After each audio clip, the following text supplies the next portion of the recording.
They say the first true sin was not of pride nor of disobedience, but the insatiable desire to catalogue and utilize the secrets that the divine had intentionally hidden from man.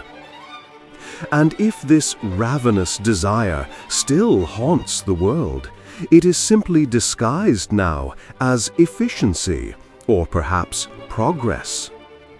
We speak of King Solomon, the third ruler of Israel, granted wisdom unmatched by any man. But focus not merely on the man, but on his works. His wealth was a geometric impossibility. His temple constructed with a speed and precision that defied every known principle of terrestrial engineering. The fortune was too vast, too sudden, too perfect for mortal hands alone. If the temple was intended as the ultimate shrine to God, why did its eternal foundations require the specialized knowledge and the tireless captive labor of hell itself? If you want more explorations like this, subscribe and leave a like. It helps keep these investigations alive. Tell me in the comments, what do you think truly built Solomon's fortune? The paradox of Solomon's wealth lies in its theological origin. His dominion over the entities known as the jinn, or genie, was not a mere demonic pact, but a recognized, divinely granted mandate. Solomon was a prophet king, and his rule over these spiritual, elemental forces confirmed his unique status. This authorized control over chaos allowed for the accumulation of true exponential wealth. The jinn, according to tradition, were commanded to undertake gargantuan architectural and labor projects.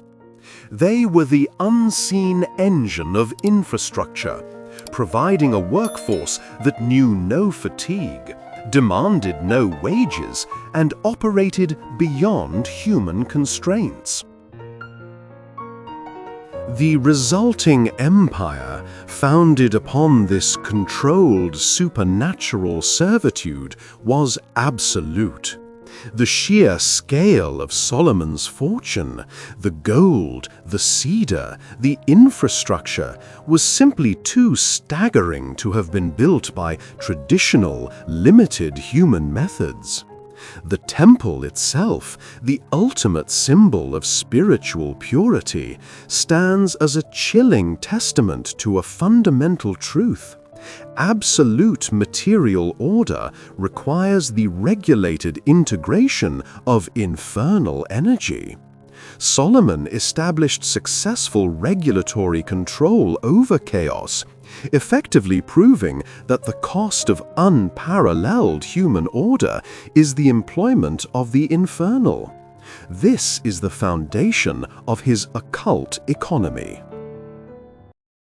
To manage this vast, supernatural workforce, Solomon required expertise. He did not merely command general entities. He mastered a specific, sophisticated bureaucracy of power. This administration was overseen by the most cunning of the captive spirits, Asmodeus, or Asmodeus. Asmodeus was indispensable.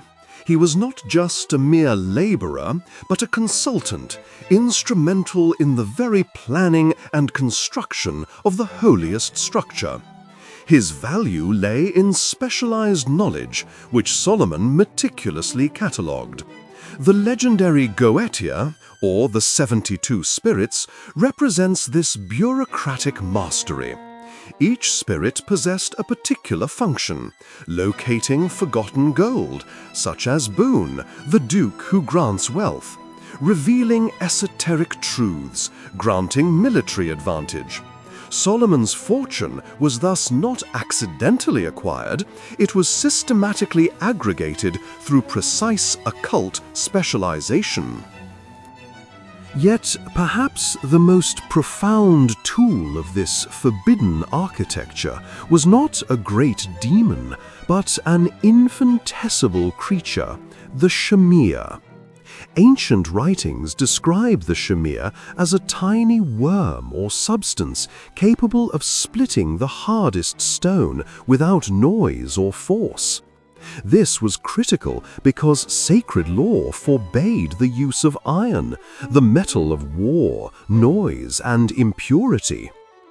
The prohibition against iron is a deep symbol. Iron represents human industry, the loud, violent, and messy effort of mortal labor. The Shamir, by contrast, represents the ultimate silent technology, occult engineering that achieves monumental results by bypassing physical law entirely. Solomon's true genius was harnessing these subtle, silent, hidden forces to achieve material perfection. This methodology of generating wealth through precision, silence, and non-physical means foreshadows the modern systems of hyper-capitalism. We must pause here to contemplate the weight of this control. Solomon sat atop the most powerful and dangerous bureaucracy ever devised, dictating terms to beings whose very nature was treachery. The contract always demands a return, and that return is often collected in the currency of the soul, or in the fragile state of the controller's confidence. Solomon had wealth beyond measure, but every perfect stone of the temple echoed the silent, watchful presence of his prisoner, Asmodeus. The infernal contractor always knows the system's vulnerabilities better than the architect himself. As Solomon grew dependent on the frictionless machinery of the jinn and the knowledge of the Goetia, he became blinded by the majesty of his own construction. The Faustian bargain is rarely sealed at the moment of the initial agreement. It is sealed by the hubris that success cultivates. And yet, what kind of wisdom can survive the weight of such perfection? The climax of this hidden history is the moment Asmodeus struck. Having provided the vital secrets and architecture, the demon was intimately familiar with the single point of failure, Solomon's magical signet ring.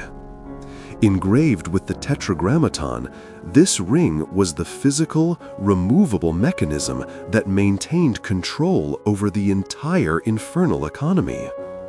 In a single treacherous act, Asmodeus stole the ring, demonstrating the profound fragility of the edifice of wealth built on captive chaos. The entire vast structure was predicated on the maintenance of one fragile mechanism. When the infernal broker successfully removed that object, the command structure shattered. The price was paid. The greatest, richest king on earth was instantly reduced to a wandering pauper, stripped of all authority and material security. Banished from his kingdom, forced to live as a vagrant and labor daily, Solomon faced the profound consequence of his reliance on occult power. This is the terrible climax. The contract's return was not merely collected, it was seized.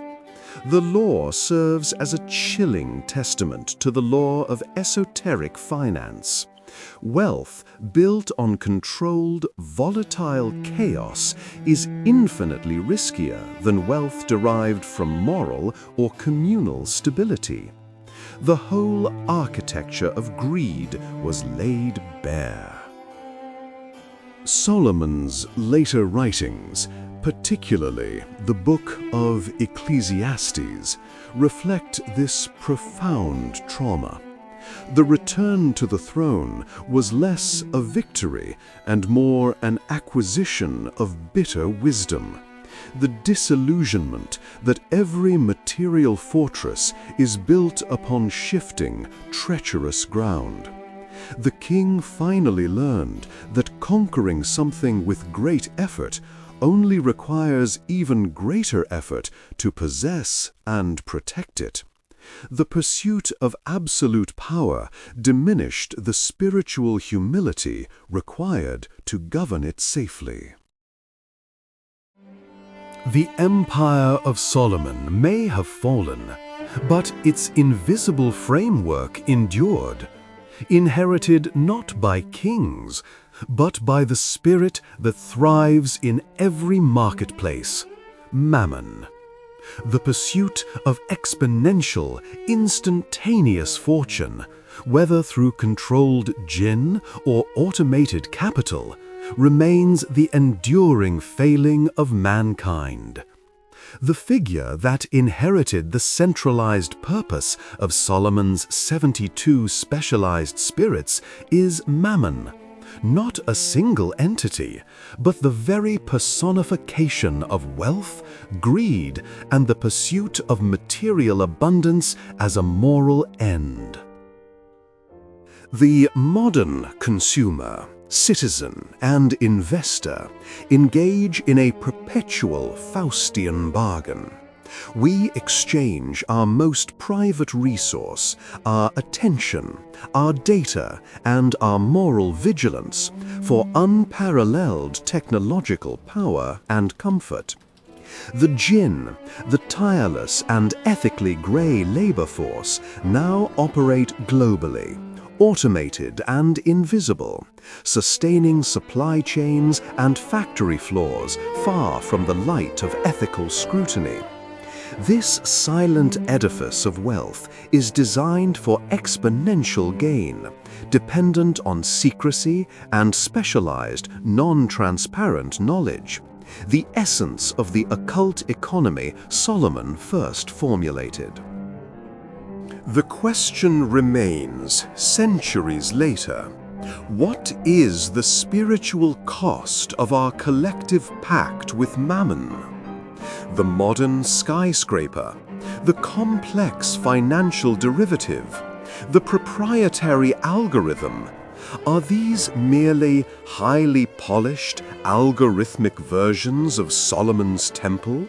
Structures built by controlled, invisible chaos, waiting for the spirit of Asmodeus to usurp the controller, rendering the entire edifice of contemporary fortune volatile and transient.